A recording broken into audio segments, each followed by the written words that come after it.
In the bright aisles of a supermarket, a wealthy man in a tailored suit pauses when he notices a young mother at the register.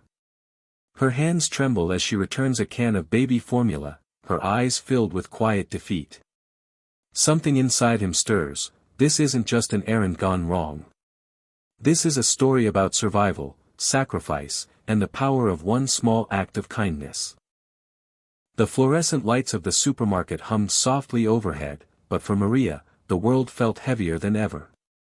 Her baby, only 8 months old, stirred restlessly in the carrier strapped to her chest, tiny fists clenching and unclenching as if demanding comfort she could no longer provide.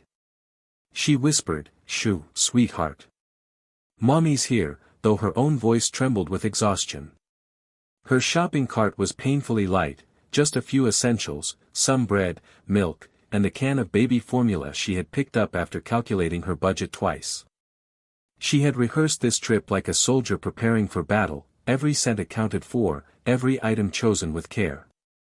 But as she reached the checkout counter, her chest tightened when she saw the total appear on the glowing screen. It was more than she had. Maria's hands shook as she dug through her worn wallet, pulling out crumpled bills and loose change, hoping against hope that maybe, just maybe, she had miscounted. But reality stared back at her, merciless and undeniable. The cashier glanced up, offering a polite smile that did little to soften the moment. Her baby let out a soft whimper, almost as if sensing her mother's distress. Tears pricked the corners of Maria's eyes, but she forced them back. She couldn't break down here, not in front of strangers. Instead, she swallowed her pride and said in a voice barely above a whisper, I'll have to return the formula." The cashier hesitated, then nodded gently, reaching to take the can from her. For Maria, that small gesture felt like a crushing defeat. Returning food meant returning hope. It meant one more night of watering down milk, one more night of worrying if her baby would go to bed hungry. As she stepped aside to gather her things, Maria forced a smile for her child, rocking him gently. "It's okay, love. Mommy will figure it out," she murmured. But inside, her heart was breaking. To anyone watching, it might have seemed like a small moment, just another customer returning an item. But for Maria, it was a silent cry for help, one she never expected anyone to hear. Just a few feet away, Daniel adjusted the cuffs of his tailored suit as he waited in line, his phone buzzing with reminders of meetings and investments. A wealthy businessman, he was used to thinking in numbers far larger than the total flashing on the cashier's screen.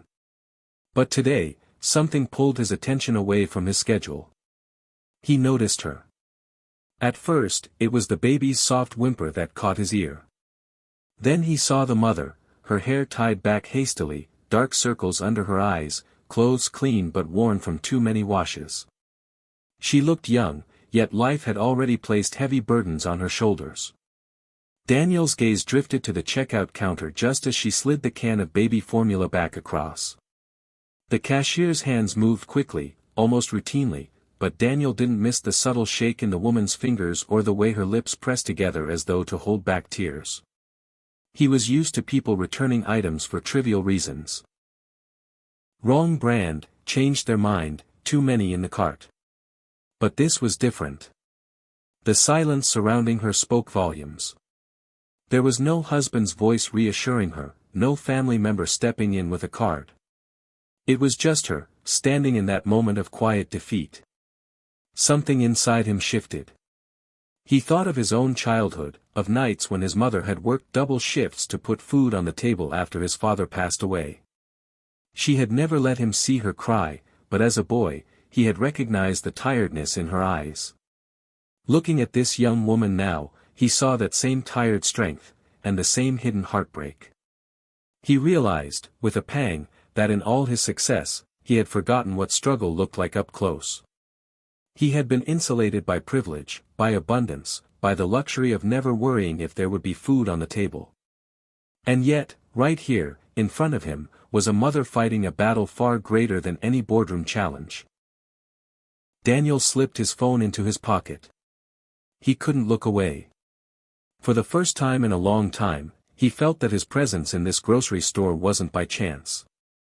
Something told him he was meant to see her. Maria gathered her small bag of groceries, her head bowed, trying to avoid the sympathetic glances of strangers.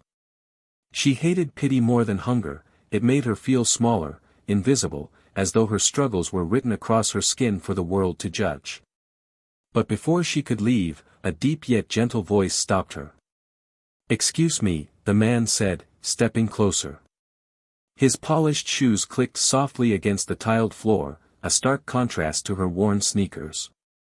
"May I ask, why did you return the formula?" Maria froze, clutching her baby protectively against her chest. She wasn't used to strangers noticing, let alone asking. For a moment, she considered brushing it off with a polite smile, saying something vague like, "Oh, I just changed my mind." But something in his tone, genuine, curious, not judgmental, made her pause. She looked up. His suit was immaculate, his watch gleamed under the fluorescent lights, and everything about him screamed wealth. A man like him could never understand her reality. But his eyes, they weren't cold. They carried something unexpected, compassion. With a trembling breath, Maria whispered, I didn't have enough." She looked down quickly, embarrassed to admit the truth aloud. Then, almost in a rush, as if pulling off a bandage, she added, "It's rent week. I have to choose between keeping a roof over our heads and feeding him." Daniel's chest tightened at her words. He had heard countless business pitches, market analyses, and investment strategies, but nothing had ever struck him with such raw honesty. Here was a mother laying bare the cruel arithmetic of survival, food or shelter, hunger or homelessness. Choices no parent should ever face. Maria adjusted the baby carrier nervously, expecting the man to nod awkwardly and walk away, as most would. Instead, he remained there, silent for a moment, as though her words had taken root in him. Finally, he said softly, "No one should ever have to choose between those two things." His voice carried a weight she didn't expect. Maria blinked, startled. She wasn't sure what he meant or why he cared. But in that moment, in the middle of a grocery store, two very different lives crossed paths, and neither of them realized yet just how much it would change everything. Maria stood frozen, unsure if she should thank the stranger and walk away or simply pretend the conversation hadn't happened. But before she could decide, Daniel turned to the cashier and spoke with calm authority. "Can you please ring that formula back up?" he asked, pointing to the can that had just been returned. The cashier, a little surprised, glanced at Maria for confirmation. Maria shook her head quickly, panic rising in her chest. No, you don't have to, please," she stammered, clutching the strap of the baby carrier as if it might keep her from falling apart. But Daniel only offered her a gentle smile. "I want to," he said firmly.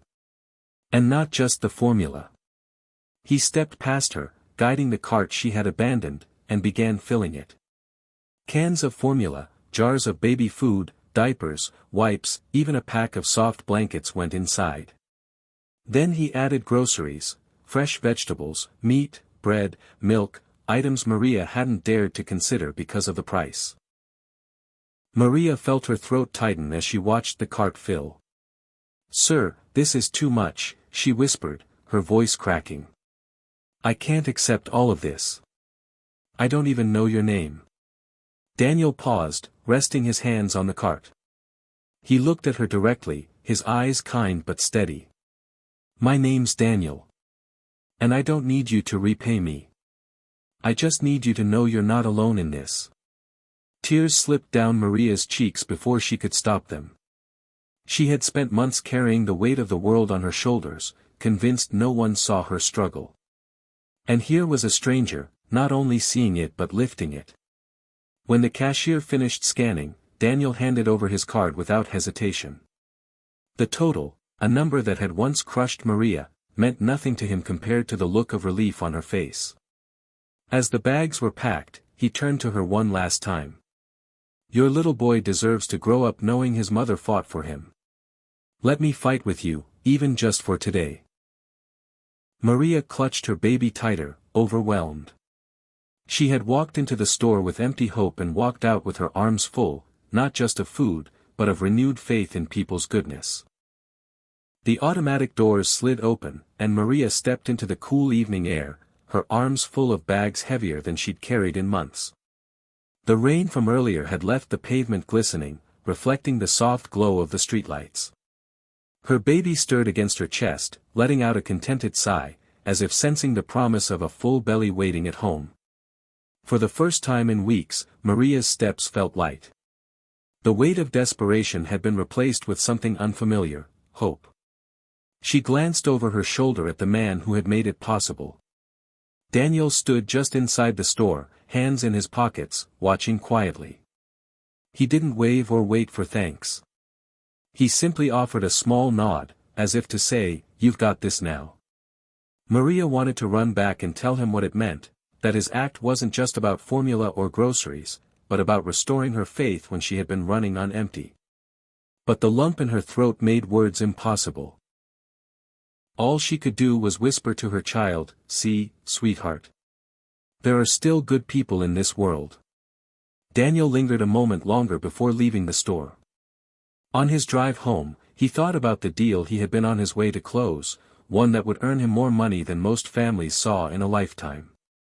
Yet, strangely, it no longer seemed like the highlight of his day. Instead, it was the image of a mother's tear-streaked smile and the soft coo of a baby that stayed with him. For Maria, that evening marked a turning point. She realized she didn't have to carry her burdens in silence anymore, there was strength in letting others help. And for Daniel, it was a reminder that wealth wasn't measured in dollars but in the lives touched and uplifted. The story could have ended as just a chance encounter in a grocery store, but it became much more. It was proof that one moment of compassion can ripple outward, changing two lives at once, the giver and the receiver. As Maria tucked her baby into bed that night, she whispered a prayer of gratitude, not just for the food, but for the stranger who reminded her that kindness still existed. And somewhere across town, Daniel sat in his quiet home, realizing that for the first time in years, his heart felt full.